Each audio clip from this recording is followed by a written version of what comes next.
मुख्तार अतीक की तरह भूमाफिया है। उदयपुर केस के आरोपी का पिता बुलडोजर लेकर पहुंची पुलिस के भी उड़ गए होश जब कमरे का देखा सामान। योगी मॉडल पर चली भजन लाल की पुलिस 24 घंटे में खोल दी पूरी पोल। राजस्थान के उदयपुर शहर में 16 अगस्त की सुबह जो हुआ उसकी जो कहानी 24 घंटे बाद सामने आई, वो कहानी आपके दिल और दिमाग को झकझोर कर रख देगी। उदयपुर नगर निगम और वन विभाग की टीम जब बुलडोजर लेकर पहुंची तो उसने कुछ ऐसा देखा जिसके बाद एसपी के भी होश उड़ गए। ये जो तस्वीरें आप देख रहे हैं ये दो मायनों में काफी अलग है। पहला ये कि किसी घर को गिराने से पहले उस घर की छत पे दर्जनों की संख्या में पुलिस कर्मी खड़े हैं, पर दिमाग कालिदास वाला नहीं है कि जिस डाल पर बैठे हैं उसी को गिरा रहे, बल्कि उसके पीछे पुलिस अधिकारियों की बड़ी प्लानिंग थी। उन्हें ऐसा इनपुट मिला था कि पत्थरबाजी भी हो सकती है, छतों पर पत्थर या कुछ ऐसे सामान रखे हो सकते हैं जिससे हालात बिगड़ सकते थे। नतीजा कई थानों की पुलिस मौके पर पहुंची, तब जाकर आरोपी के घर बुलडोजर चला, लेकिन उसके बाद जो पता चला वो हैरान कर देने वाला है। आरोपी ने वन विभाग की जमीन पर कब्जा कर मकान बनाया था।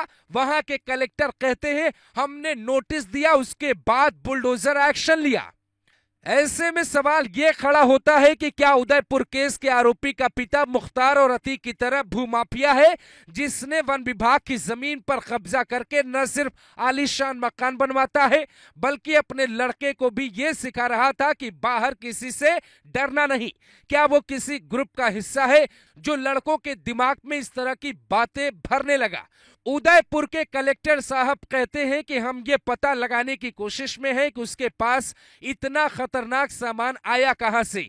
जो प्रिंसिपल साहिबा घटना के बाद ये कह रही थी उनकी कोई लड़ाई नहीं थी, अब उसी स्कूल के कई लड़के ये दावा कर रहे हैं कि करीब एक हफ्ते से इन लोगों के बीच बहस चल रही थी।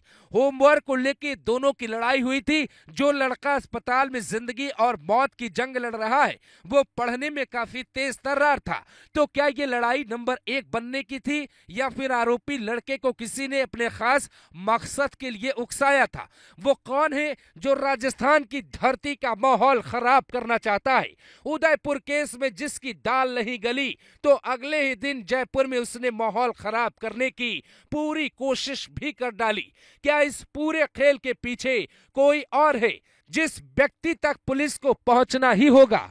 17 अगस्त की सुबह सुबह ही जयपुर से यह खबर सामने आती है कि एक ई रिक्शा चलाने वाले शाहरुख नाम के एक लड़के ने स्कूटी सवार एक व्यक्ति को सीधा ऊपर पहुंचा दिया।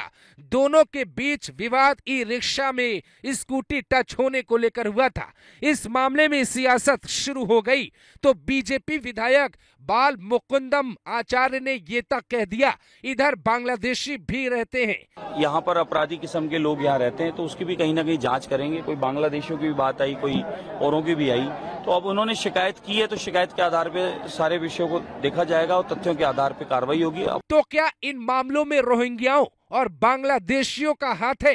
क्या मेवात की तरह राजस्थान में माहौल बिगाड़ने की साजिश रची जा रही है? कुछ दिनों पहले ही राजस्थान से ही एक आरोपी ने पीएम मोदी को धमकी दी थी, जिसके बाद आईबी ने डीग जिले में जाकर गिरफ्तारी की थी, पर कोई खास खुलासा नहीं हो पाया। इस केस में भी अभी कई खुलासे बाकी हैं, पर जिस हिसाब से राजस्थान पुलिस योगी मॉडल पे चल रही है, जिस हिसाब से 24 घंटे के भीतर ही बुलडोजर कार्रवाई की गई है, उसकी कई लोग तारीफ कर रहे हैं तो वहीं कई लोग ये कहते हुए आलोचना कर रहे हैं कि हिंदुस्तान में एक खास वर्ग की आवाज को दबाया जा रहा है।